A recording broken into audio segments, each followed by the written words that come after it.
next speaker, as I already alluded to, is my uncle Richard Dekmejian.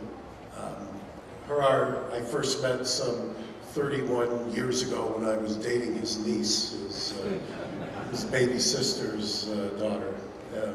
I aged you, I know. So, and is one of the most remarkable men that I've ever met, and remarkable on a couple of levels. Richard is probably the go-to person, most published, most revered in the world on the situation in the Middle East. His bibliography, his publications are legendary, sought after, but I think one of the most impressive things about Richard is that he could have really cashed out. And what do I mean by that? 31 years ago, when he came to USC, he had the opportunity, and he's had contracts over the years working for various intelligence agencies, including ours, and has always been sought out for his ability to prophetically see what's going to happen and learn from the history and predict in the future. I can confidently tell you that 31 years ago, everything that he was telling me that would unfold in the Middle East has unfolded almost uncannily. And when I say he could have cashed out, he could have gone to work in a public institution or a think tank or something else and just coined money. And that was never his interest. And Anush, I think, will back me up on that. He decided he was going to come here, and out of scratch, basically out of scratch, he created the USC Institute for Armenian Studies. And I don't know how many people know that how tirelessly he worked to put that institute together, and I can proudly say, even as somebody who's not a USC alum, that that institute is now recognized worldwide as the place, the crux, if you will, for Armenian studies, and it's all due to the untiring efforts of Richard Dekmejian. So without further ado, I invite him to come out today.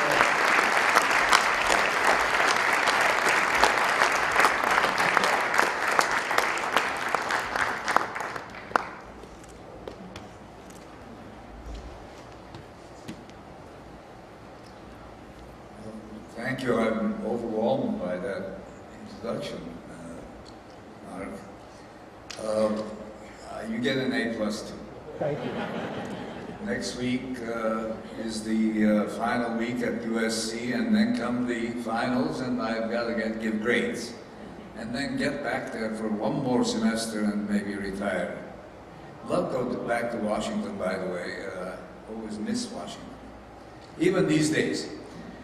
Your Eminence, Archbishop Hovnan Derderian, U.S. Congressman Adam Schiff, ranking member of the House Intelligence Committee, organizers of this event, Archpriest Manuk Markarian and of St. John's Church, and Der Vasken Movsesian of St. Peter's in Glendale, Master of Ceremonies, Distinguished Attorney Mark Geragos, faithful clergy, parishioners, and guests. At the Archbishop's call, we gather here together in this somber community forum on the day after the 101st anniversary commemoration of the Armenian genocide, and 23 days after Azerbaijan's barbaric aggression on Artsakh, that is Nagorno-Karabagh. We are congregated here to pray for our martyrs and also to objectively recall, to the extent we can, the Armenian condition during past millennia to the 1915 genocide and the damages caused by the Azeri deceptive onslaught with all their military might, but ending in their shameful retreat, brought on by the brave sons of Artsakh. These events have deeply disturbed and angered Armenian souls while preparing for this year's genocide observance. However, such emotional feelings should not distract Armenians and their leaders in Artsakh, Armenia, and diaspora from thoughtful analysis and systematic strategizing in order to prepare their defensive and offensive policy priorities in the months and years to come. We have seen the disasters caused by policies of leaders throughout the centuries that have resulted in hundreds of mistakes and blowbacks, harmful to policymakers and humanity itself. I wish to humbly propose several policy suggestions for Armenian leaders and their constituents to consider and try to implement, limiting their time of speech making. Because these, I think, are more important.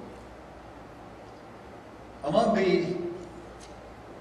those that are imperative necessity are systematic studies of the Artsakh Armenia versus Azerbaijan balance of power in weaponry, air power, military intelligence technology, and dynamics of deep border penetration. Number two, another imperative, is to reinforce Artsakh's position in the military balance of power in the context of more geostrategic considerations and with substantial funding from the diaspora. Number three, Armenia and diaspora communities should intensify diplomatic efforts to attract and strengthen support from allies and friendly countries such as the United States, Russia, Iran, France, Germany, Italy, and even Israel and some Muslim states, without blindly relying on them in times of massive future Azeri attacks that could constitute existential threats to Artsakh and to the Armenian Republic. Number four, Armenian delegations should include representation from both Armenia and Artsakh itself. And although they need to be flexible to make concessions for peace, they should be very careful in reaching compromise settlements with Azeris through international organs or through presidents like Putin, Obama, Rouhani, Holland, etc. And to make sure to guarantee in such agreements defensible, demilitarized borders with many multinational inspectors there 24 hours. Indeed, in negotiations, we should not forget that we live in a global and regional milieu full of pathological leaders and contagions of genocidal ideologies and thousands of their practitioners. Number five, to maximize their stability and security of Artsakh and Armenia, we need the partial de-bourgeoisization of Artsakh's and Armenians' political and economic systems. In reforms, to share the wealth. I know that quite a few of us don't like that in our American capitalist system. But if you want to know, all you have to do is that we can have you Senator Bernie Sanders, and he'll tell you how to do it. And that means that if you do those things, you have a longer survival life. If you don't do those things, there'll be trouble wherever you are, including this country itself. 6, we need to substantially increase the populations of Artsakh and Armenia by a formula of 3 portions: funding, patriotism, and faith. Because this is done, should be done in several ways, so that we can reverse the expatriation of poorer families by creating job opportunities for them.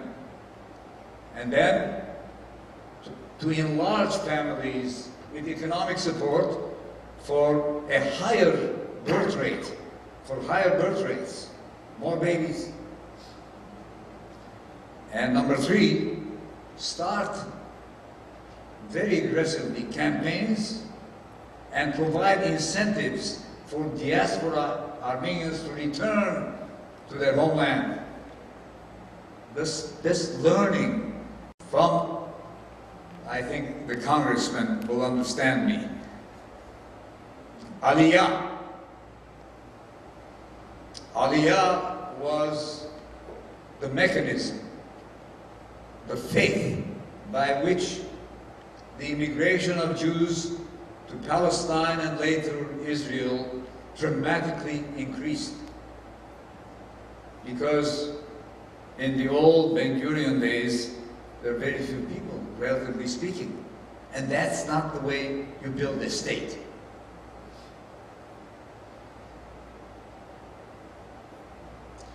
Clearly, number 7, Armenians, therefore, and I could go on, but I won't waste your time because I have to get too technical and I need a board with formulas.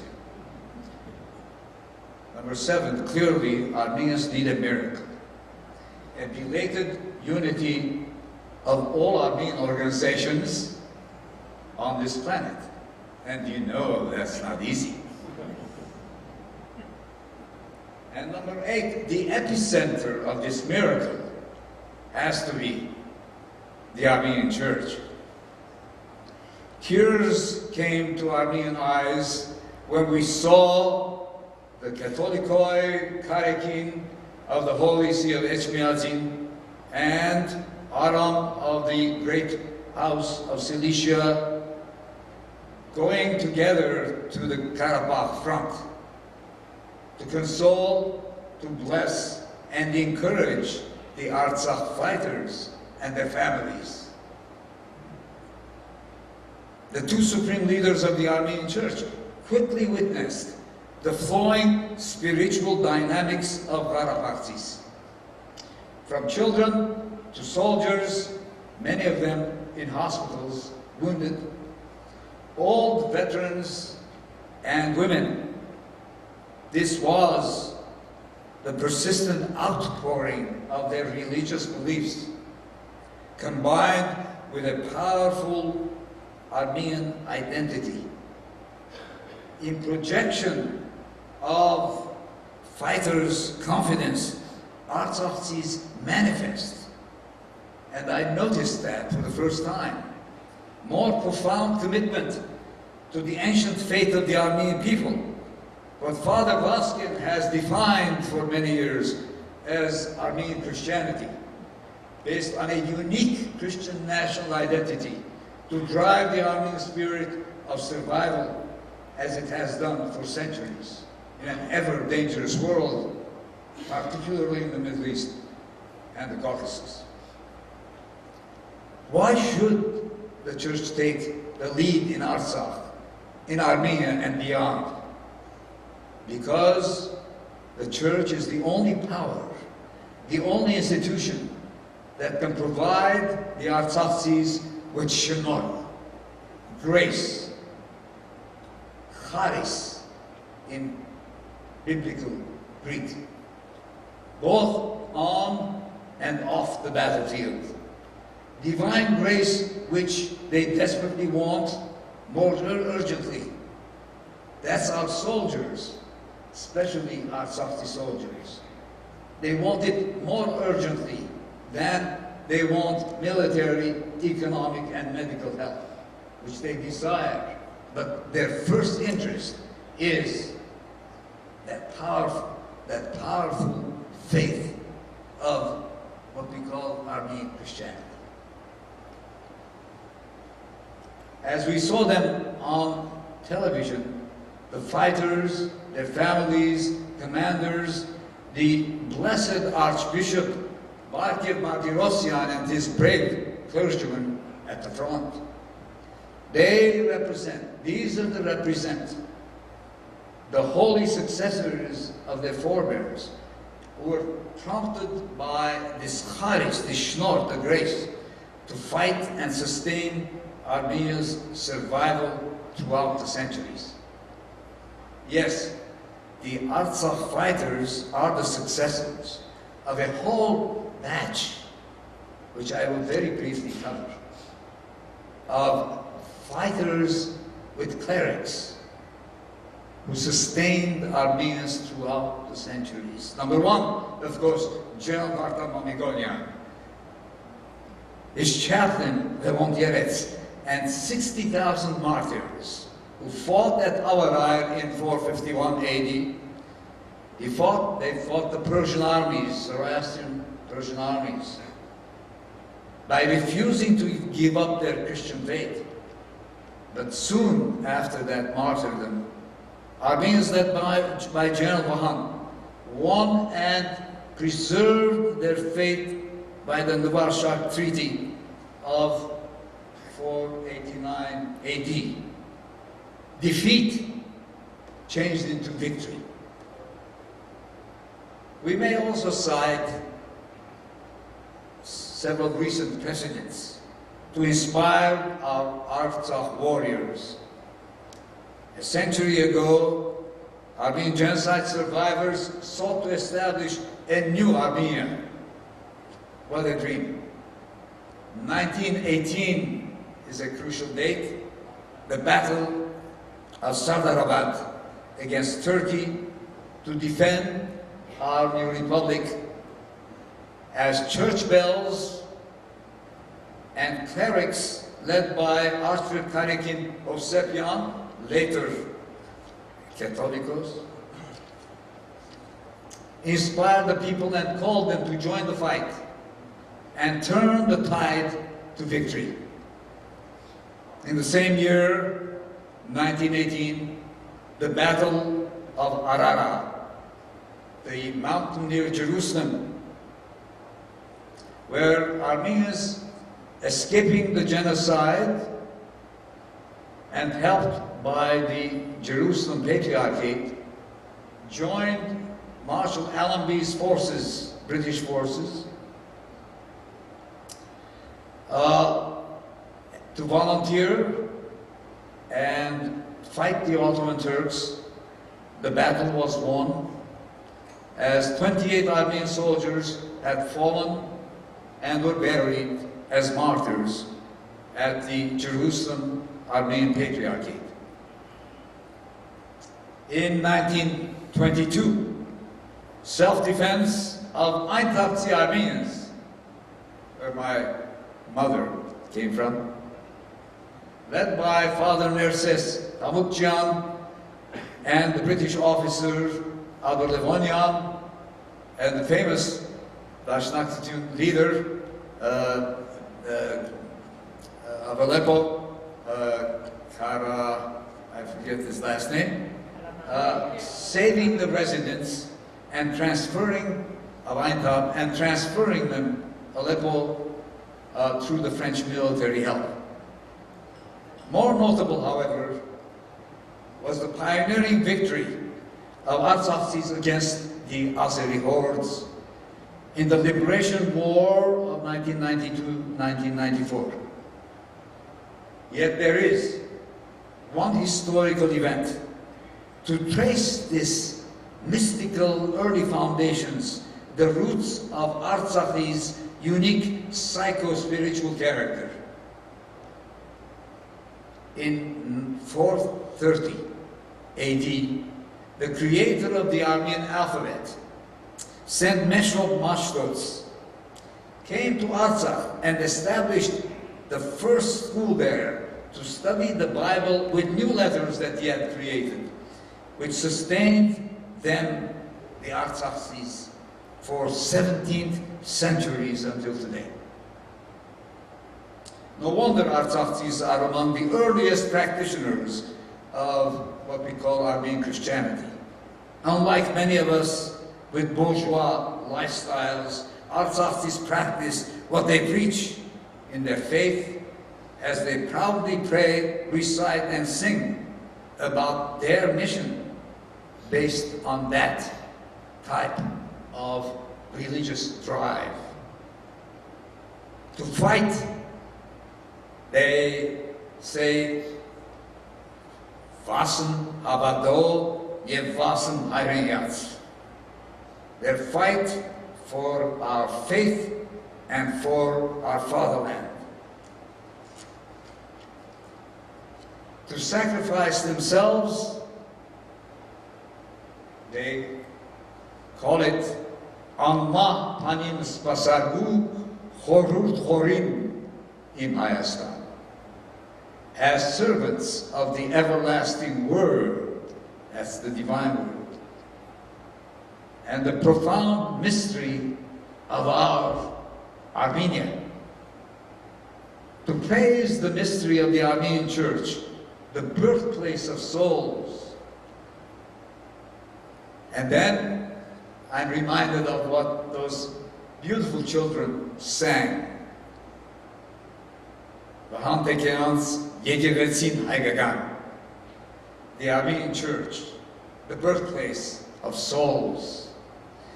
The Armenian Church, the clinging bells of which and hymns, do you see, bring us victory. The tragedy that befell Artsakh and the martyrdom of innocent Artsakhis is a wake-up call for all of us, for them and our friends, countered by the Artsakh fighters' brave resistance, triggered by their religious faith and support by the solidarity of the Armenian people. Artsakh's profound faith in Armenian Christianity has been their medium of salvation, what Erickson would call, as it should be that of Armenian communities just emerging from the sorrow of yesterday's commemoration of the Armenian genocide.